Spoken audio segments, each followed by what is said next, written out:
And the funniest part is that it was on full fucking display as a result of Ray's comment on one of the videos that they did a collaborator thing on Reels on Instagram. So like it got shared to all of my followers, and all Ray said was like, you did a great job despite their youth and insecurity or something like Correct. that. Yeah. And then it was like a fucking tirade. Oh my God. It was unbelievable. And then he started sharing like Ray's profile and videos on his Instagram story. And it's like, dude, go back and listen to the podcast. Everything I was saying about this positive idea of yourself and the pitfalls of it, like it's on full display.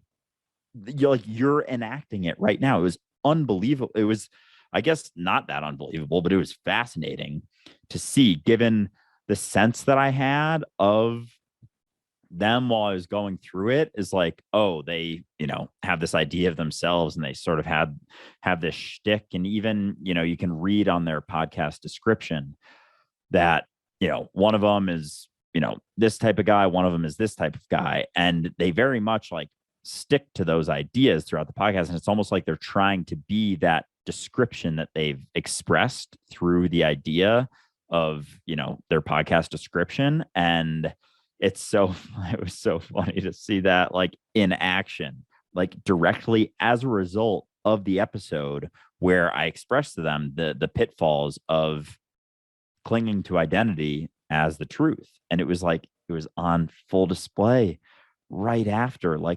posted it. It's unbelievable.